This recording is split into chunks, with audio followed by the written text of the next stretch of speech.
Hello. Welcome back, everybody, to the Space Golem, and today we're back giving away our very third lightsaber. Oh, what am I wearing? Oh my god, that's so cool. We're going to talk about that later, but for now, we're going to be talking about who's going to be winning the third lightsaber for hitting 10,000 subscribers, 2 months ago? That's incredible. We're at 24,000 today, and I want to thank you all so much for the continuous support on the channel. I'll be announcing a new giveaway at the end of this video, or after we give away the lightsaber, so without any further ado, thank you all for supporting the channel so much. Let's hit that subscribe button and like the video so we can find out who wins this.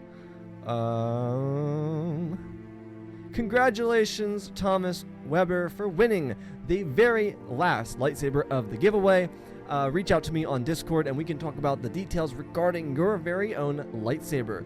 Though, we have to talk about one other thing. We have to talk about what our next giveaway is going to be. And I am going to be giving away one of these awesome prizes right here. Only one of them will be given away to one winner. So the winner gets to choose one of them. And we are gunning for 35,000 subscribers by the end of July. So what does that mean? If we don't hit the goal, if we don't hit 35,000 subscribers by 11:59 on July 31st, I won't be doing the giveaway, but I will find something else to fill up the role in the future for a future giveaway, probably for 50,000 subscribers. But we're going to be shooting for 35,000 subscribers by the end of July. It's a massive goal. It is already July 4th, so we are 4 days behind schedule, but I think we can do it because we've blown up this channel already. So you better get your friends involved because we want to be giving away another giveaway. So there'll be a new doc created for it, more details in the later parts of the video. But if you've seen the shirt, I don't know what this means, but I'm hinting at something, obviously. So you better stay tuned, as always, and enjoy this next video.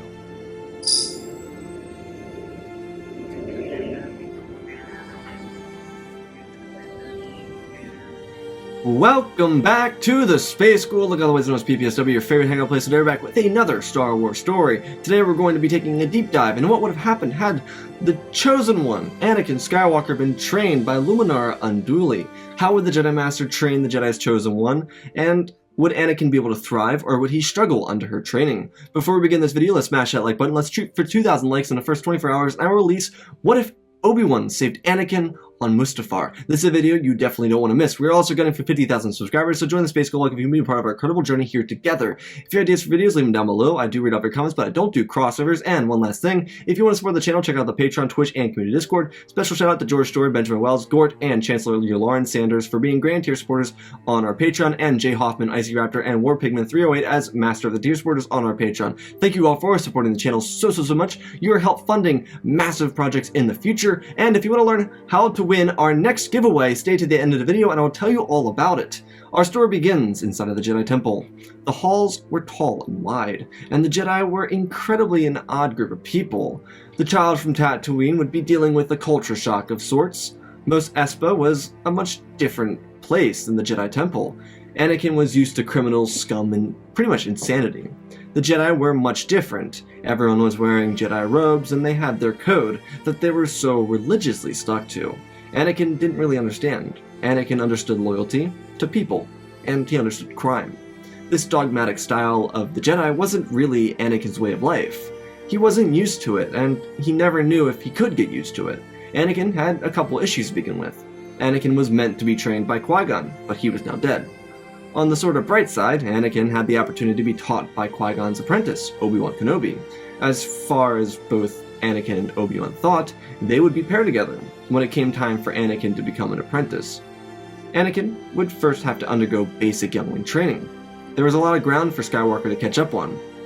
Though he was so talented, he wouldn't have much trouble at all catching up with the rest of his class. Anakin's time at the temple would get worse and worse.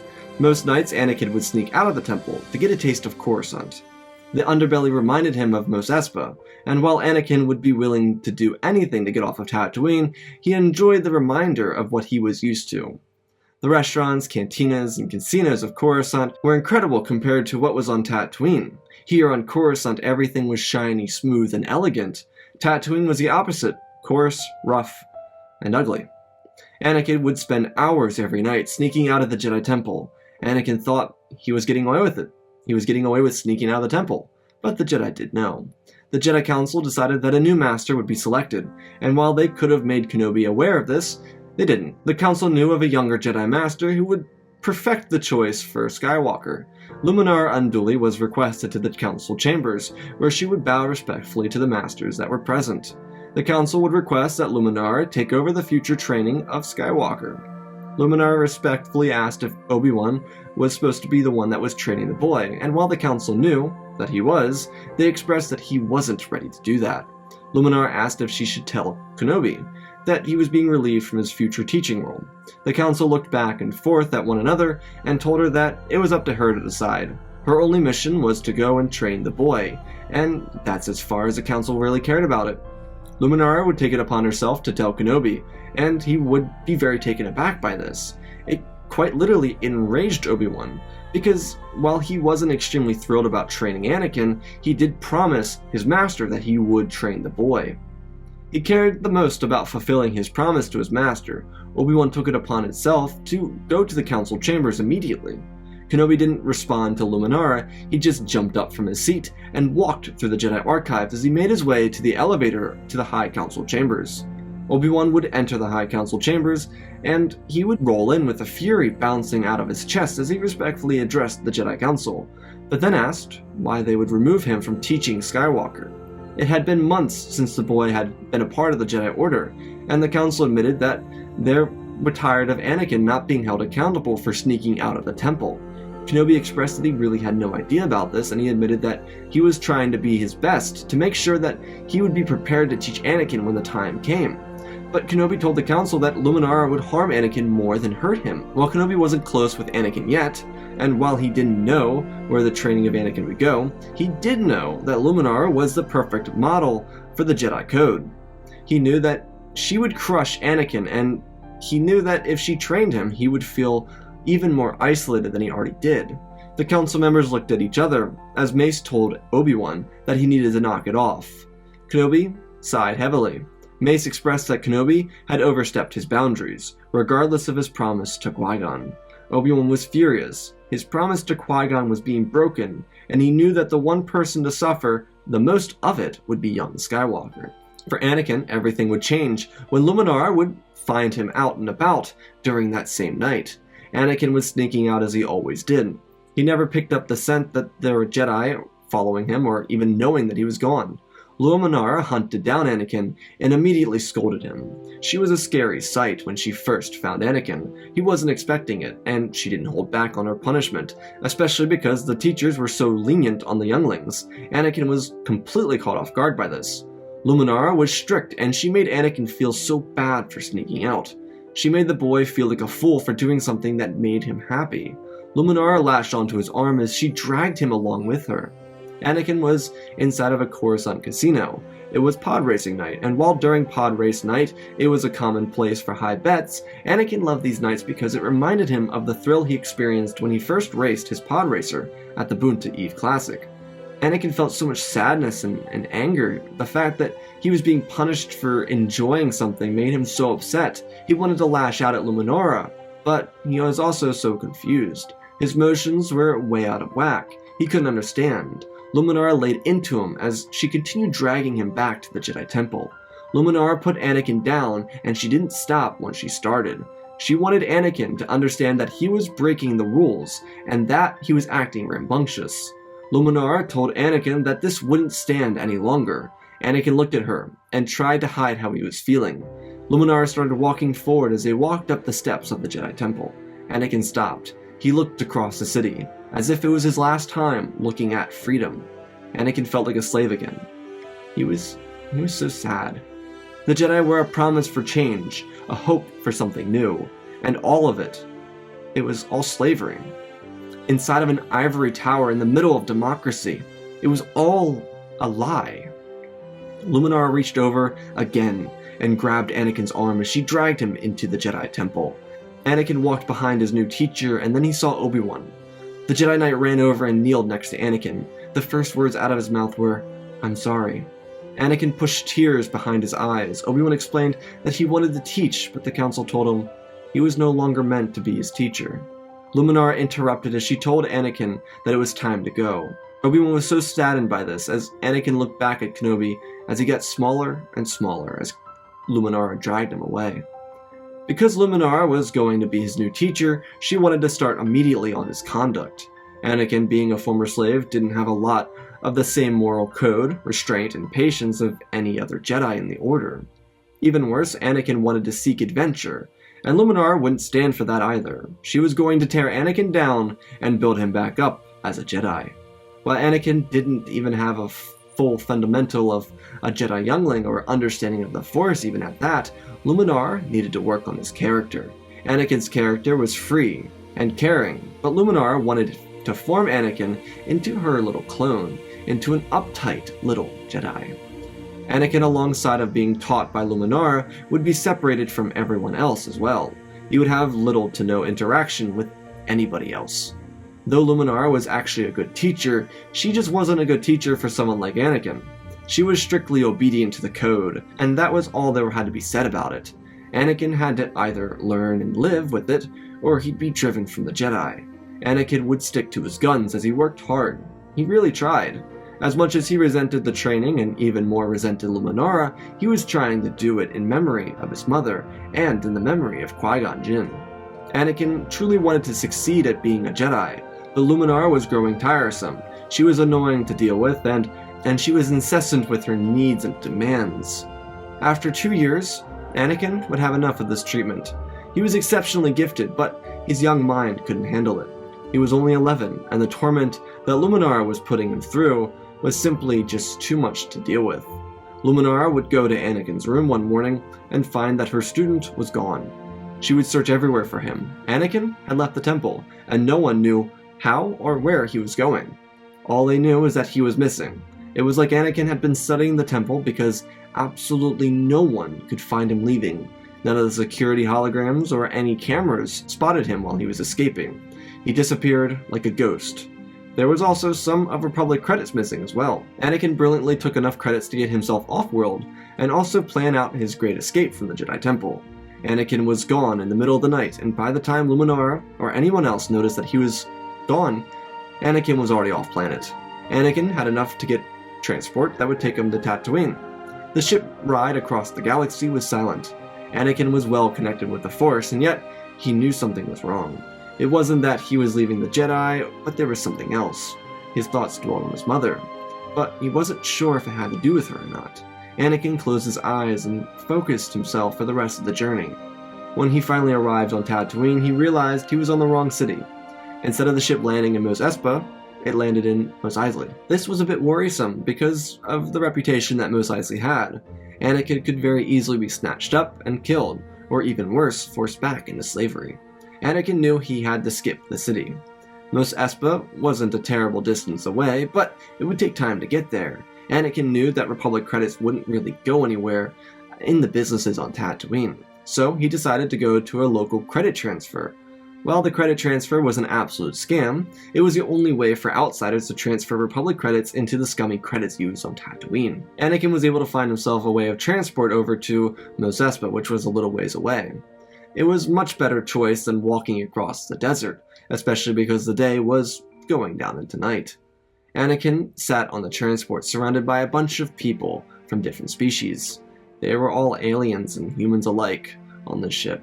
Anakin saw it back to the Jedi Temple. The people here were covered in sand, dusty and everything. Their faces looked worn, as if they were returning home from a long day of physical work. Anakin looked back and forth as he thought back to the pristine look of everyone inside of the Jedi Temple. It made Anakin resent the Jedi even more.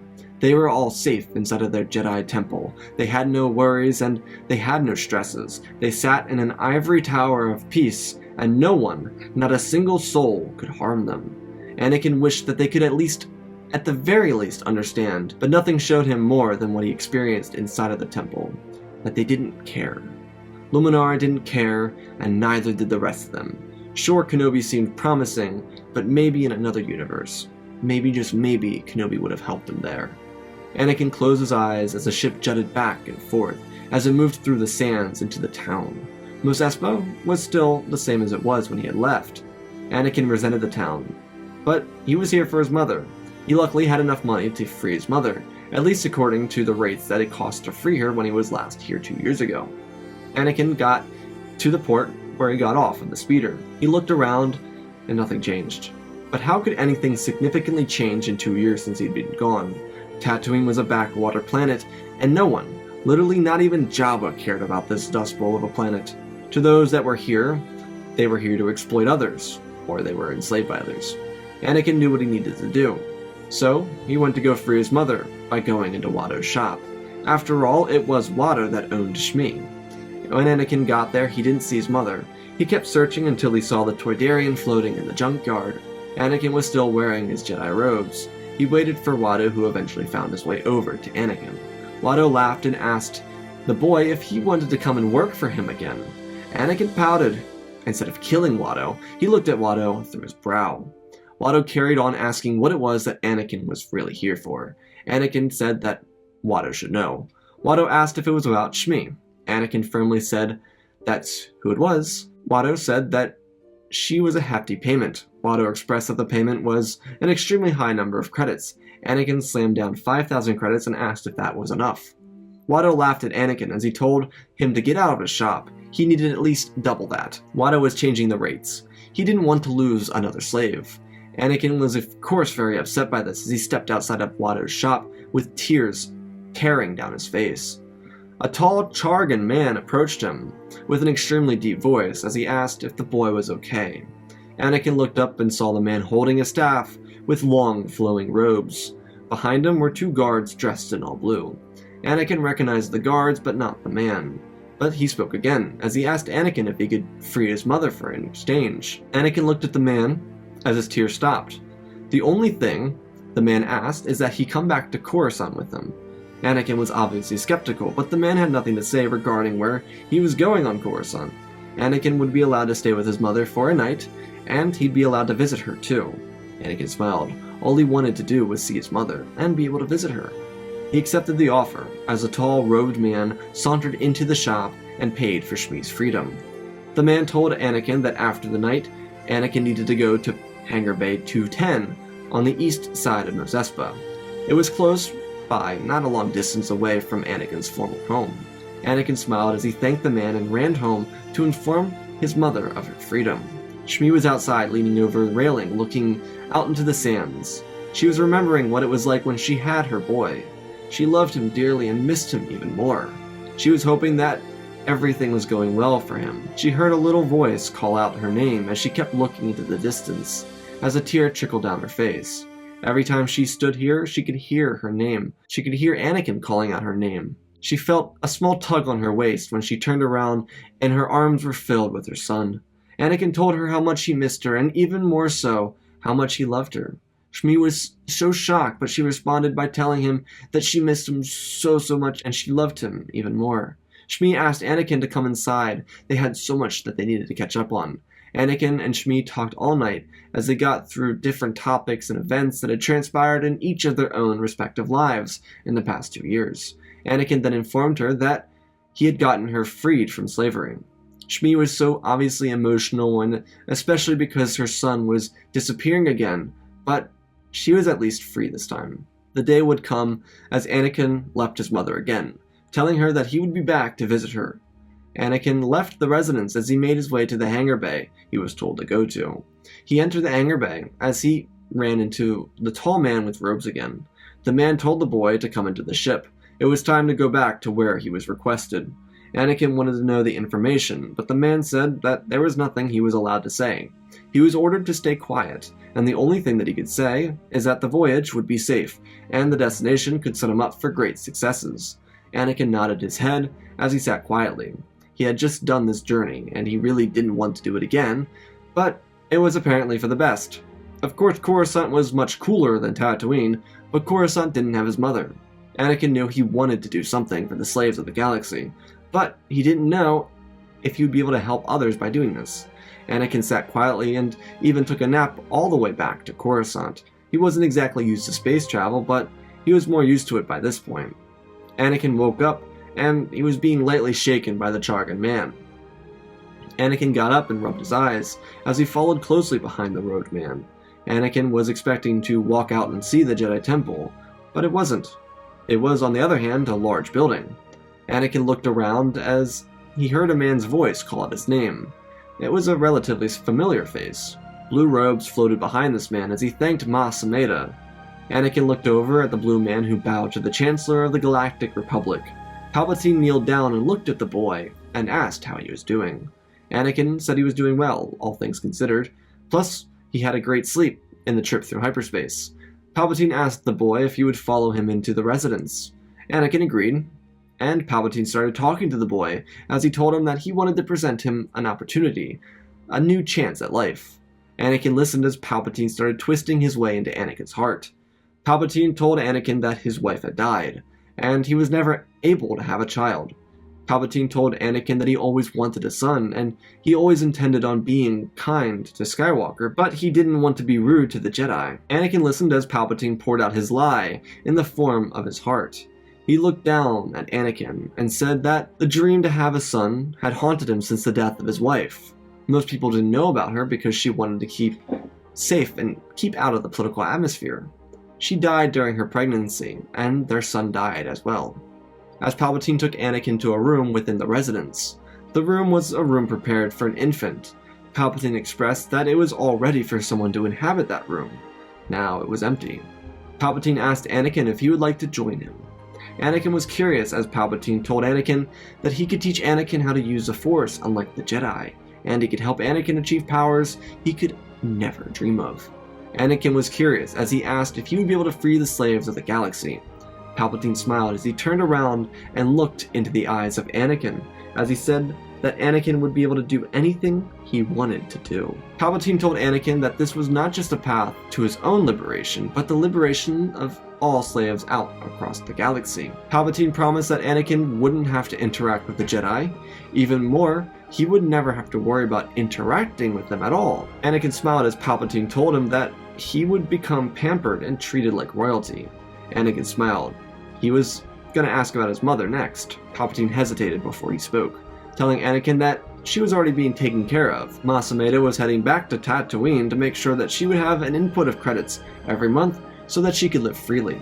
Anakin was over Droid, and he told Palpatine that he would like to stay with him. Palpatine then told Anakin that he would have to be secretive about the Force teachings. Anakin understood, but he was curious as to why that was. Palpatine explained that the Jedi didn't trust those who used the Force that weren't a part of their order. Of course, Anakin would understand this. Without much detail, it made perfect sense to him.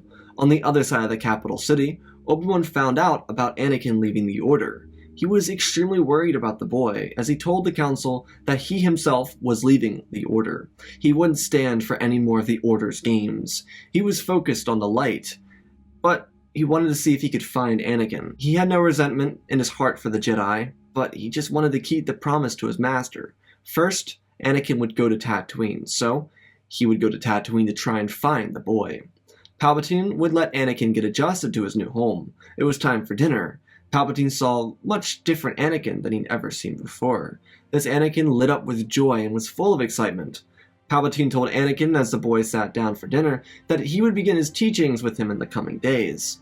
Anakin expressed that he was actually really excited to learn from Palpatine, especially because Palpatine seemed like the type of person, the type of man that would be a good teacher. He was very instructional and very formative, and even more so the fact that it seemed like he fully understood how Anakin was feeling, as if Palpatine had been pushed out of the Order himself, and that was how Palpatine wanted it to seem. Palpatine would slowly, over the coming weeks, maneuver his way into Anakin's trust. He made sure that Anakin saw him like a father figure, something he knew that Anakin desperately needed. Obi-Wan, on the other hand, was still on Tatooine, looking for Anakin. All leads going to Anakin were lost. Shmi fled the planet with the money from Ma Sameda and went to the planet of Bathawai. Anakin knew she moved, and he was happy that she got a chance to get off planet. Obi-Wan knew he wouldn't give up searching for Anakin. He really wanted to do right by him, and he felt terrible about how the Jedi treated him. Anakin was still back on Coruscant. He had all of his trust assured by Palpatine. He looked up to Palpatine, and he enjoyed spending time with him. Palpatine, being the Chancellor, wasn't home a lot, but a boy who had his first father figure really made Palpatine into his father figure. While Palpatine didn't really care for the pleasantries, he did genuinely warm up to Anakin's excitement. Palpatine would take Anakin to watch pod races, and they'd revel in other high-life activities on the city world. But eventually it would come time for Anakin to begin his training with Palpatine. Anakin enjoyed it though. Palpatine was a breath of fresh air to Anakin, especially compared to the Jedi. Palpatine compared to Luminara was leagues different. Luminara was restrictive, and restricted herself. She suffered from her inability to see past the code. Palpatine, on the other hand, was open-minded. He was able to show Anakin the ways of the Force, in a way that Anakin would be able to comprehend. This training would continue to last. Anakin would find a great amount of enjoyment in the teachings, but Palpatine knew he needed to slowly implement more of the evil nature of the Sith into his teachings. Anakin grew exceptionally fast, and while he was not being restricted by his teacher, he was able to blossom. Anakin's exceptional skill improved, and Palpatine watched as the boy developed incredibly fast. Anakin still had his lightsaber from the Jedi Order, and he was being trained in using it. Palpatine was patient. He wasn't the way he was with Maul. He could torture Maul, but not Anakin. Maul could be treated like an animal, and Palpatine treated him like a rabid Lethal cat. Palpatine abused Maul as much as he could, and he created the perfect, loyal student. It was the way of the Sith, and it was abusive. For Sidious, he would have to take a much different approach with this boy. Maul was just an infant when he found him. He could treat him as badly as he wanted. Anakin was 11 years old, and he'd already shown that he would leave if he was mistreated. It meant that Sidious needed to be the opposite of the Sith, and be a caring father figure. It was hard for him to embody, especially because Palpatine's own father was quite abusive. Sure, Palpatine could have been born evil, but House Palpatine on Naboo was an institute built on cruelty and abuse. Sheev never had a good experience with his family, and he did that to Maul. But maybe this boy was making him think twice about his methods as a teacher, and even as a father figure. Palpatine had another student. His name was Dooku, and he was a count on Sereno. Palpatine had him as a political figure with no real place in the grand scheme. Sheev had Anakin, and Anakin would be the perfect fit in the long run. Weeks would turn into months, and months would turn into years, as Anakin's training would continue. Palpatine had an established bond with Anakin. He genuinely cared about the boy, but in his own evil way. The Sith were meant to rise up and kill their masters, and while this was expected, part of Palpatine was perfectly okay with that. Having Anakin gave him the first real feelings of true attachment that he had ever had in his life. Palpatine's heart was dark as the depths of Korriban, but part of it felt for Anakin, like the boy was his own. In a way, it was because Palpatine and Plagueis learned how to create life with the Force, and Anakin just so happened to be that life. During the years, Dooku found himself a new student as well, though the student wouldn't be the servant of the dark side of the Force. For Dooku, he found a Padawan of Qui-Gon Jinn's former apprentice, and promised to teach him the ways of the Force. And while Dooku himself was a bit quite out of whack, he wouldn't force Obi-Wan to turn to the dark side. He would just train him in the ways of the Force, and open Kenobi's mind from the dogmatic nature of the Jedi. Obi-Wan thrived as a Force user under Dooku's training. Sidious was very unaware of this student, though he did know about Dooku's assassin, Asajj Ventress. Obi-Wan and Asajj trained with one another, but Ventress never felt threatened by Kenobi's presence. She saw him like a rival, but they got along like friends, even almost lovers. But Obi-Wan and Ventress had a very flirty rivalry that was also a friendship that was very tight-knit. Anakin leaving the temple gave him the opportunity to form a real bond with Palpatine. While Obi-Wan, Ventress, and Dooku formed a tight little group of friends and teachers and students, Palpatine and Anakin were as close as father and son. Palpatine wasn't letting go of his evilness, but he was truly loving the time he had with Anakin. The boy was so impressionable and so easy to teach. Palpatine and Anakin had an inseparable bond, and by this point, they had no need to refer to each other as Vader and Sidious. Master and apprentice was their way of talking to each other. Anakin was very far along in his training. He was about 19 at this time, and Sidious had installed feelings of attachment into Anakin, even though it wasn't intentional. Over the past several years, Anakin was able to spend time away from his mother, and he was also able to spend time with his mother.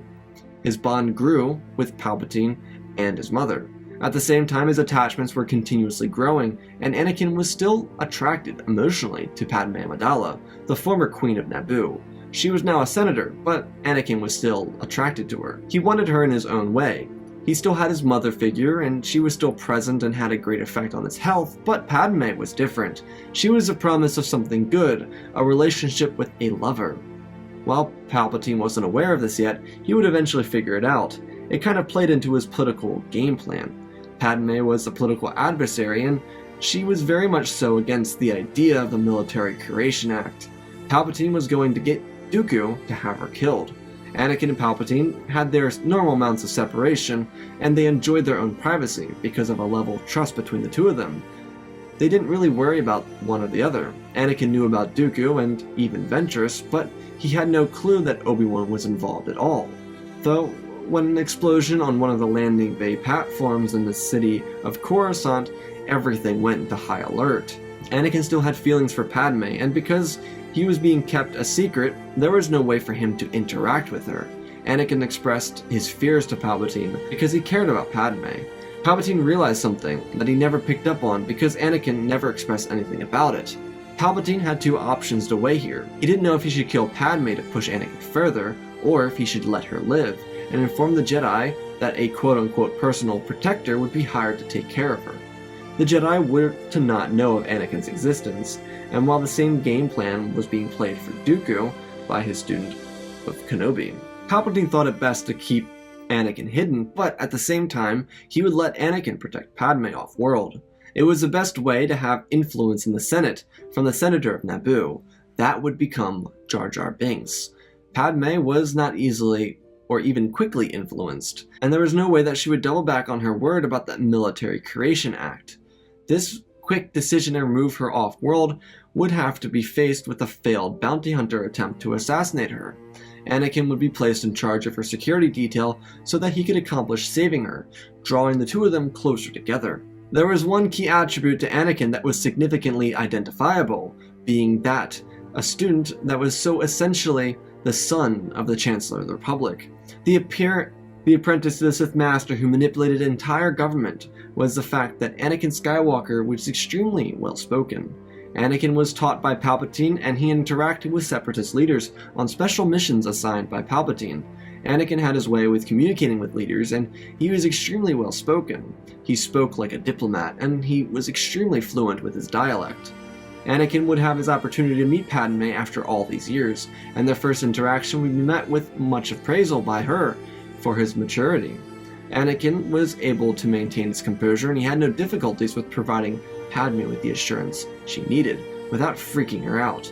Anakin also expressed that he would get to the bottom of this without risking her. Padme was extremely strongly independent, and she had no issue risking her life to protect that were her constituents. She was a real politician and one that genuinely cared for others. Anakin and Padme would spend some time catching up, but the time would eventually come for her to go to bed. She had no issue with having the cameras on for Anakin because he wasn't freaky, deaky, flirty with her. Anakin held his restraint, and he was patient. He had been taught the ways of the dark side, but Anakin, in his mind, it was just the full knowledge of the Force. He was so cold and calculated, much like Palpatine, but his soul was not surrounded in evil like the Sith Lord he learned from. As the night crossed by, Anakin kept watch over Senator Amidala, and then he saw a probe droid making his way to the window. Anakin ran into the room and ignited his still blue lightsaber as he threw it through the window as it cut the droid out of the skyline. Two little bugs dropped to the floor, as Anakin jumped back, slicing the two bugs into pieces, killing them immediately. Anakin turned around as he sheathed his blade and saw Padme with her eyes wide open in shock. Anakin moved delicately over to her to comfort her. She reciprocated the comfort well, and she relaxed as her security detail made their way into the room to check on the senator. Anakin would promise to stay in the next room with her if she wanted. Padme would accept this promise, though he wouldn't be allowed to sleep in the bed with her. Anakin told her that was fine. He would sit on the floor and meditate. Padme would go to bed as her counterpart sat himself on the floor and closed his eyes as his gray robes drifted down to the floor surrounding him. Sidious wasn't a fan of Anakin's robes, but he wore them because they separated him from the Jedi and from Palpatine. As close as the two of them were, he wanted to feel distinct in his own respect. It wasn't disrespect to Palpatine, it was more of Anakin wanting to feel himself in response to how the Jedi treated him, and therefore his master respected his decision. Anakin sat on the floor and meditated on the Force. He was in his own, and he felt the Force flowing through him. Anakin was beyond balance, and he felt even more than that calm in his heart. His hair was long and it dragged along his back as he sat there silently. Padme's presence was calming. It gave Anakin a sense of inner peace. He floated through the Force. He thought of all that Palpatine taught him, and while there was a lot of dark arts inside the teachings, it was effective. Anakin felt a bond between the light side and the dark side of the Force, and he was truly in his own. He meditated and he thrived off the Force for the rest of the night until Padme woke up. She rounded the bed and placed her hand gently on his shoulder as he looked up over at her and opened his eyes. Anakin told her that the night was safe. There was nothing more that she needed to worry about. Anakin would leave his post as the security detail would come to take Padme to the Senate building. Inside the Senate building, Padme would be told by Palpatine that she needed to return to her homeworld so that she would be safe. Padme was extremely unhappy by this, but she listened. She would be provided an escort from Anakin Skywalker himself. She was definitely okay with that. On the voyage from Coruscant to Naboo, Anakin and Padme talked about everything, but Padme was especially curious about Anakin. The reason she was so curious about Anakin is because he wasn't a Jedi anymore, but he was a Force user of some sort. Anakin told her that he left the Order because of a teacher that he had, because she was so rude to him and so abusive to him. Anakin then paused. He didn't know if he could tell her that he was trained by Palpatine, so he didn't speak of it. So he continued telling Padme about freeing his mother, and then even more so being trained by a master of the Force. Padme asked who this person was that trained him, and Anakin expressed that it was someone that she didn't know. He was unaffiliated with the Jedi, and he liked it that way, especially because the Jedi were so dogmatic in their nature. Padme, from a certain point of view, could understand this. She understood that Anakin, having been a slave, would not like being a slave to a code, though she was curious about Anakin's mother. Anakin expressed that he was able to free her through the help of his mentor. Padme looked at Anakin and said that she had gone back to Tatooine to try and free his mother, but she was no longer there. She admitted how terrible she felt for not being able to find his mother, and that she was so relieved that he was able to free Shmi. Anakin got up and wrapped his arms around Padme, thanking her for having the heart to do that. Padme reciprocated this as well. She understood how much it meant to him, and she was enthralled by Anakin's maturity. He was younger than her, but he was nice to be around. He was a genuine, nice, and mature man. When they arrived on Naboo, the galaxy around them was changing. Anakin was well versed in the political atmosphere, and he knew that the Separatists were going to go out and do something rambunctious, but now he felt conflicted. He was emotionally tied to Padme and to Palpatine. He didn't want to allure that he was going to partake in the Separatist movement. After all, he was trying to woo Padme into liking him back, and so far he was succeeding at it. Padme was relaxing as well. She wasn't thinking about the political atmosphere, and she was actually focused solely on her experience with Anakin. There was nothing restricting them from being with one another, and Padme was embracing it. Something about him saving her and his calm and mature demeanor just... woo! On the other side of the galaxy, Kenobi was taking a trip with his master and his close friend to Geonosis. The Separatists were preparing for war. Obi-Wan met General Grievous before briefly telling his master that he would be going off-world. Dooku nodded as he continued talking to the Separatist Council, as Ventress made herself invisible as she too left the planet. Obi-Wan went to Mandalore to meet up with an old friend he'd been thinking about. Since Obi-Wan never had the chance to find Anakin, he decided it was time to take his life into his own hands as he went looking for Satine Kryze. A galactic conflict would begin when the Separatists would invade the peaceful planet of Bathawai. Though there would be an issue. Anakin's mom was located on the planet. She had moved there to escape the planet of Tatooine, and she enjoyed the tranquility. Even more, Anakin loved the people of Bathawai. They took in his mother and they treated her like one of their own, and they were being wiped off the face of the galaxy at the moment. Anakin could feel it through the Force. He had no inclination as why he was feeling that feeling. Anakin spent the day with Padme before the news reached her, and then the news reached Anakin. It was almost instant how quick the change of Anakin's heart was. He went from being a loyal son to an untrusting child, ready to strike his father down. Anakin couldn't believe it. Of course he knew the Separatist movement and he knew what they were going to do, and he knew the little pieces of this and that when it came to Palpatine's plan, but he had no idea that Palpatine would just openly attack a world, a peaceful world like Bathawai. The planet was innocent, it was in the mid-rim, and there was no great appeal to anybody, and there was no reason for anyone to attack it. It was so peaceful, and the people were too. Padme walked out of her room to see Anakin bent over a railing. She walked up behind him and placed her hand on his back, and looked over to see tears sliding down his cheeks and onto the ancient structure that he was leaning against. Anakin looked over at her as his hair fell into his face. Anakin felt helpless. He was meant to keep his mother safe, and she was most likely dead. Even more, Anakin could feel it through the Force that there was a piece of him that was missing. Anakin knew that someone needed to pay for this. Anakin didn't have time to think about revenge as he fell into Padme's arms. She lowered herself with him in her arms to the ground. As she rubbed his head gently, he needed this love, and she gave it, without him having to ask for it. Padme was caring for Anakin, and it was exactly what Anakin needed to calm him down. It wouldn't take long for Anakin to make his way back to Coruscant with Padme.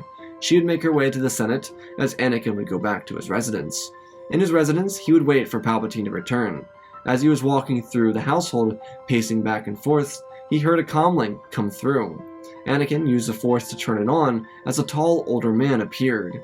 He started talking about the success of the first battle of the Clone Wars. He also expressed that his spies were reporting seeing Senator Amidala being escorted back to Coruscant. The man on the hologram asked if he should have her executed after their failed attempt. The hologram ended.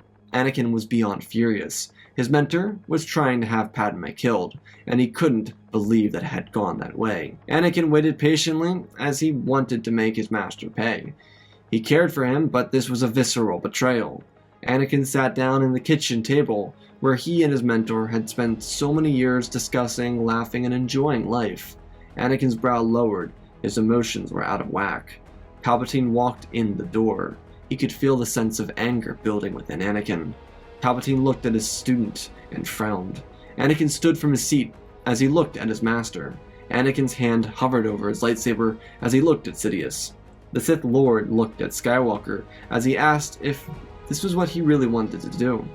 Anakin scrunched up his face and said that the Separatists had killed his mother, and he heard of another student that was trying to kill the senator.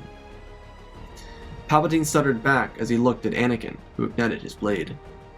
Palpatine asked if that was the fate he wanted for himself. Anakin didn't say a word as he moved into his fighting stance. Anakin waited as Palpatine ignited his blade as he darted across the room and locked blades with Skywalker. Anakin and Palpatine moved around each other. They had done this exercise before, as they watched each other's movements as they danced around. Their blades smacked into each other's as they cut the table into halves. Anakin was powerful, but he was trained by Sidious. The master manipulator, Sidious, jabbed his blade forward as Anakin blocked with precision. Anakin watched the eyes of Sidious as they made their way into the hallway. Their blades clashed with one another as their blades dented the walls and cut open everything they walked past. Anakin was on defense as Sidious pushed further and further against Anakin. The speed between the two duelists was impeccable. Anakin pushed back against Sidious as he threw his master through the wall, as Anakin followed him, jumping up with his lightsaber and swinging down. A second lightsaber appeared from Sidious's sleeve as he slashed at Anakin as they struck each other's blades. Anakin tripped on the wall as he fell back into the hallway behind him. He rolled back as Sidious struck at the ground. Anakin used the Force as he threw Sidious down the hallway. Sidious dropped one of his blades as he pulled it with the Force and ignited it. Anakin moved forward with two lightsabers as Sidious shot lightning out of his hands, throwing one of the lightsabers from Anakin's hands.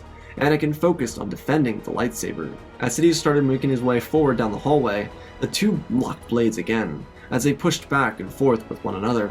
Sidious kicked Anakin in the face as he fell back. Anakin turned around and slashed at Palpatine, who reciprocated the attack and then landed blades with one another. Their blades glided across each other as they looked into each other's eyes. It was master and apprentice, the duel of both of their lives.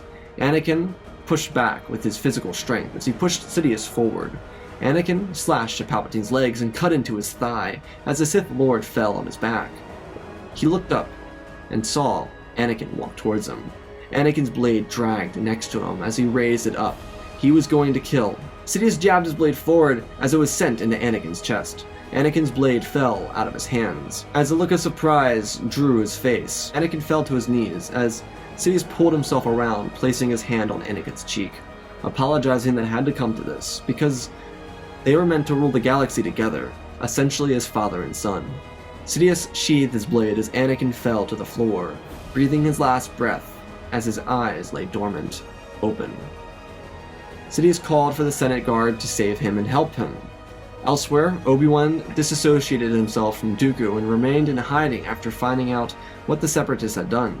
Kenobi got with Satine and protected her from a local group of insurgents. Obi-Wan rallied a protective agency that protected the Mandalorian throne from the Death Watch. The terrorists would be dealt with, and their cause would die out without any true support. Obi-Wan would own the Darksaber and rule with Satine. Padme would also be killed, as she no longer had a true protector or real love. The Clone Wars would come to a drastic end with the annihilation of the Jedi at the hands of Order 66. Dooku would remain apprentice until the war ended. Maul would resurface only to meet his fate at the hands of General Grievous, who had become a shadow insurgent since the droid armies were shut down. While Kenobi would be willing to go out, his moral compass was focused on his wife, the Duchess, and his children. Mandalore with a proper leader would survive the Empire, and many other planets would too. No rebellion would be able to stand against the might of the Empire, and the galaxy would forever change as the Empire ruled and rose from the ashes of the former Republic, and the Sith would rule the galaxy for the rest of eternity. And that, ladies and gentlemen, is our story. Again, special thanks to George Shore, Benjamin Wells, Jay Hoffman, Warpigman 308, Icy Raptor, Gort, and Chancellor Lauren Sanders for supporting the channel. Let's hit 2,000 likes so we can see what if Obi-Wan saved Anakin on Mustafar. If you want to see a what if, let me know down below. I do read comments, but I don't do crossovers. Check out the Twitch community, Discord, and Patreon if you want to be a part of our community and support me in other ways. Now, if you want to know what the next giveaway is, again, I mentioned it in the beginning of the video, but if you didn't catch that, you go down below, there is a brand new doc being listed, you go put your name down there, and I will be giving away one of the 5 of those for the person that wins. Again, we are shooting for 35,000 subscribers by the end of July, so make it happen. I know we can do it, I know we can blow it up. Share, like, do all the things so that we can hit that goal, and so that I can give one of those away before I do another good giveaway for 50,000. Anyways, let's talk about our story here. Our story is, interesting. Now, the Trained Anakin series is very distinct for having similar lines, and I've always found it a challenge to write those similar lines and change them up every time. And while you have Plo Koon, Shaak Ti, Kit Fisto, Mace Windu, and Ki-Adi-Mundi, and now Luminara, it's always been hard to find a new way to tell these stories, and especially because I'm the only one writing these stories, I have to come up with a new way of doing it. And I think this one was special in its very own way, and the reason I say that is because it didn't follow the tradition and the trajectory of the normal stories that I tell for these. Normally, the trajectory is very, this Jedi trains them, this Jedi keeps them in the order, and I wanted to stray away from that. Obviously, Luminara is a special case, and Luminara is a very, very uptight Jedi, as it were. And some of the Jedi that I've chosen for this series have been more lenient or more open to other ideas, specifically Shaak Ti, Plo Koon, and Mace Windu. And again, those are all videos that are all based on the characters that are teaching. Now, for this story, I'm teaching Anakin with Luminara, and Luminara is very uptight, and much like Ki-Adi-Mundi, while Ki-Adi-Mundi is a psychopath, Luminara is true to the code, and that would be very, very bad for Anakin. Now, I think Anakin would actually decide to leave the temple. I think that was key one, and the next part for me was, what do I do after that? And I was between, do I want to keep Anakin on Tatooine and tell that story, which I had basically already done before, or do I want to do something different, something that I haven't done before? Something where I have Mas Amedda come in and be the hero. And while I tell the story where it seems like Mas Amedda is a Jedi, I wanted it set up that the Jedi were coming back to say, hey, we're sorry, we didn't mean to do this, we'll save your mother if you come back to join us. And in reality, it was not Mas Amedda, or no, in reality it was not a Jedi, but it was Mas Amedda. And I think that having Palpatine do that, to kind of build that trust, would be very much so in Palpatine's playbook. I feel like Palpatine would have no issue with trying to build Anakin's trust by messing with him, or just even throwing his scent off and making him feel that he could trust Palpatine like a real father figure. And I think that's what really happened here. And I think the story thrives from it because it's definitely original in the eyes of the rest of the trained series, especially for Anakin being trained. But yeah, I really hope you guys enjoyed this. I try to be unique with all these stories, and the Train series is one of the harder stories and one of the harder series to be unique in, because all the stories are being trained by another Jedi Master, and a lot of similar things are going to pop up in this. And I think this one is very unique in its own, and I hope you guys enjoy its uniqueness and its ability to stand out from the crowd. Anyways though, I hope you all enjoyed this video. If you all did, leave a like down below, subscribe, share, do all the things so that we can hit 35,000 subscribers by the end of July. Again, I love you all, spread the love, and always remember, my friends, may the Force be with you.